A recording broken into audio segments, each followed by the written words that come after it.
అందరికీ నమస్కారం. నాకన్నా పెద్దవాళ్ళు ఉన్నారు, చిన్నవాళ్ళు ఉన్నారు, అందరికీ కూడా నమస్కారం. చాలా అదృష్టంగా ఫీల్ అవుతున్నాను.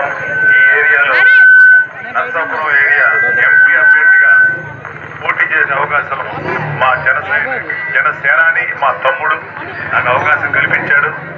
చాలా సంతోషంగా ఉంది మీకు సర్వీస్ చేసేటువంటి అవకాశం రావడం. ముందు ఒక విషయం మీ అందరికీ క్లారిఫై చేయాలి. నన్ను స్థానికేతరుడు అని చెప్పి కొత్త రకమైన నినాదం మొదలెట్టాను.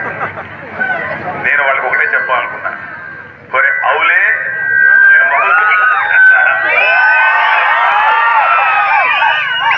ఒరే గాడిదల్లారా, నేను ఈ ప్రజలతో మమేకమైన వ్యక్తి. ఇక్కడ పుట్టాను, ఇక్కడ పెరిగాను.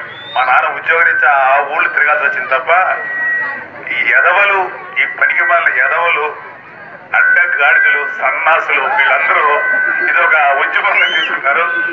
ఈ ఎదవల్ని, ఈ సన్నాసిని లెక్క చేయదలుచుకోలేదు నేను. సరే, స్థానికుడు అన్న ఏడిచినటువంటి ఇప్పుడు దాకా వచ్చిన ఎంపీలు, ఎమ్మెల్యేలు ఒకే ఒక క్వశ్చన్ అడుగుతున్న వాళ్ళని, ఇప్పుడు దాకా మీరు ఎందుకున్నది స్థానికులు అనుకుందాం, ఏం పీకారా మీరు అని అడుగుతున్నారు. భీమవరం డంపింగ్ యార్డ్లు ఏమైనా పీకారా? కాలువలు సర్వనాశనం అయిపోతున్నాయి, అవేమన్నా బాగు చేశారా? ఏమన్నా ఇక్కడ ఏరియాలో ఉండే వాళ్ళకి మంచినీరు, సరైన మంచినీరు సదుపాయం కల్పించారా? అక్వా పరిశ్రమలు కాలుష్యం అవుతున్నాయి, దాని ఏమన్నా ఒక నియంత్రించారా? ఏమి చేయరు. ఏమి చేయరు. కానీ ఈ ఎదవల స్థానికులు ఆల్రెడీ స్థానికుడిగా ఇక్కడ పుట్టి ఇక్కడ పెరిగి చదువుకోండి. ఇక్కడ వైఎన్ కాలేజీ నర్సాపురంలోనూ మొగల్తూరు స్కూల్లో చదివినాడు. నేను స్థానికుడు కాదంట, నేను ఇక్కడే ఉంటున్నాను. అరే మీరు ఎక్కడున్నారో నాకు అవసరం లేదు. రే ఎవరైతే నిలబడారో వాళ్ళందరికీ రే మీరు ఎక్కడన్నా ఉండండి, ఏదైనా చేయండి, మీరుండరు ఇక్కడ. ఎందుకంటే మీకు వ్యాపారాలు ఉన్నాయి, నాకు ఏ వ్యాపారం లేదు, నాకు ప్రజలే వ్యాపారం. ఒక్క మాట చెప్తున్నా అందరికీ, నాగబాబు గారు పక్కా లోకల్ జనసేనాని పవన్ కళ్యాణ్ గొప్ప ఆశయాలతో వచ్చినటువంటి నా తమ్ముడు కాదు, నాకు నాయకుడు. అలాంటి కళ్యాణ్ మనకు రావటం, మన భీమవరంలో చేయడం, ఒక అభ్యర్థిగా అసెంబ్లీ అభ్యర్థిగా పోటీ చేయడం అనేది ఒక గొప్ప విషయం. నేను ఎందుకు కొంచెం హార్ష్గా మాట్లాడానంటే, ఈ ఎదవలకి ఇంకా వేరే పని లేదు. వీళ్ళకి వీళ్ళకి ఒక ఛానల్స్ ఉన్నాయి. ఈ సన్నాసి వాళ్ళకి పేర్లు మీకు చెప్తే మళ్ళీ ఏడుస్తారు వాళ్ళు. మీరు రాసుకోండి బ్రాకెట్లో. ఆ ఎదవలు ఎవరో, సన్నాసి వాళ్ళు ఎవరో. మామూలుగా నాకు చాలా జబర్దస్తులు ఎంత కామెడీగా ఉంటానో ఎక్కువస్తే చాలా ఖచ్చితంగా చెప్తున్నాను. ఇది కనుక నేను ఎలక్షన్లో నిలబడిపోయి ఉంటే ఈ పాటికి చెప్పు తీసుకుని ఇద్దరు ముందు కొట్టేసినవాడిని. నిలబడ్డారు కాబట్టి కొన్ని జాగ్రత్తలు వహించాలి. కాబట్టి మా తమ్ముడు అన్న అని చూడ ఎవరని చూడ తప్పు చేస్తే నా మీద కొన్ని క్రమశిక్షణ చర్యలు తీసుకుంటారు నా భయంతో ఆగా.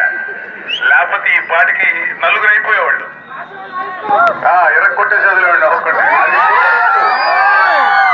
నేను ఆన్లైన్ వారియర్ కాదు, బయట కూడా వారియర్. నేను దమ్ముంటే రమ్మని చెప్తా, ఎక్కడికి రమ్మంటే వస్తా, అక్కడికి రమ్మంటే వస్తా.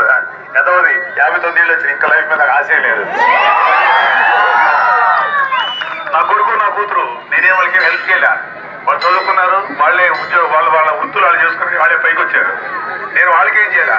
కానీ నాకు చేయగలిగే శక్తి ఉంది, బలం ఉంది. నా కొడుకులు నా కూతురు కంటే చిన్నపిల్లలు ఎంతోమంది పిల్లలు ఉన్నారు. కళ్యాణబాబు చెప్పాడు కదా 25 సంవత్సరాల భవిష్యత్తు అని. అంత పెద్ద యజ్ఞంలో పాలు పంచుకోవడానికి నేను కూడా ఒక సమిధిలాగా మారిపోయాను.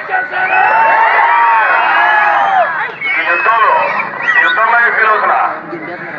ఎవరైనా సరే, రఘురామకృష్ణరాజు ఎవరండి, ఆ ద్రావిడ ఇంకోటి రాజు, ఏ రాజు అయినా సరే నాకేం లెక్కలేదు. ఇక్కడ నువ్వు రాజు అయితే రాజులాగా ఉండు, ప్రజలకు చేసేవా, నువ్వు నిజమైన రాజు అవుతావు. నీ వ్యాపారాలు తెల్లం చూస్తుంటే నువ్వు రాజు కావు, నువ్వు స్వార్థపరుడివి.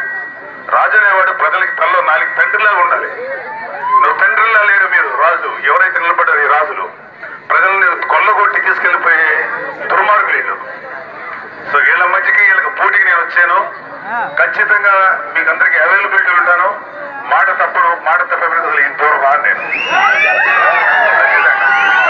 నా తమ్ముడు ఎప్పుడు అవకాశం ఇస్తాడా, కనీసం నువ్వు ఈ లోక్సభకో లేకపోతే ఒక అసెంబ్లీకో ప్రచారం చేయవయ్యా. నువ్వు నాకు అన్ని వెయిట్ చేస్తున్నా అవకాశం కోసం. అది కూడా ఇవ్వాల మా తమ్ముడు నాకు వెయిట్ చేస్తున్నా.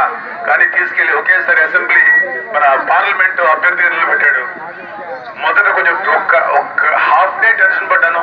నెక్స్ట్ యుద్ధం అనుకున్నాను, దిగిపోయానంతే. సో మీ అందరి ఆశీర్వాదాలు, మీ అందరి అండదండలు ఉండాలి. ఒక్కొక్క తాడ తీస్తాను.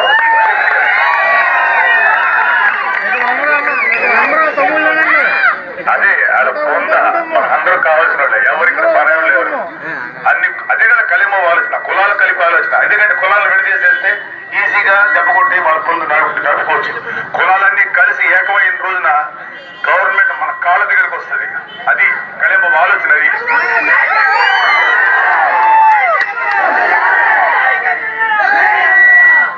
నేను నా కోసం అయితే మాత్రం నేను ఎవరిని ఏది అడగను. కొంచెం అహంకారం ఉంది నాకు.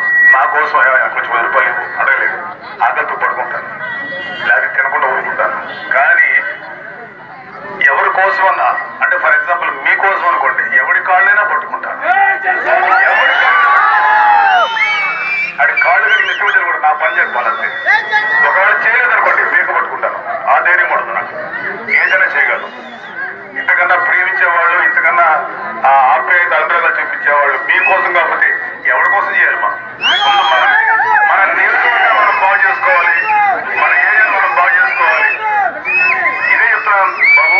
ఇక్కడ ఈ లోకల్ ఉండే ప్రాబ్లమ్స్ ఫస్ట్ నేను ఐడెంటిఫై చేసిన ప్రాబ్లం వాటర్. సరైన వాటర్ లేదు, కాలువలు సరిగ్గా లేవు, మీ ల్యాండ్ కలుషితం అయిపోతుంది, పొల్యూట్ అయిపోతుంది, గ్రౌండ్ వాటర్ పొల్యూట్ అయిపోయింది. ఏం చేశారంట చిట్టకాలు 72 ఏళ్ళ నుంచి లేపిస్తున్నారు. ఇది నాకు ఆవేదన. నాకు అవకాశం రాలేదు. వచ్చుంటే ఇలా తాటి ఎప్పుడు తీసేవాడిని. ఇప్పుడు అవకాశం వచ్చింది, ఇక చూస్తారు నా సంగతి ఏంటో.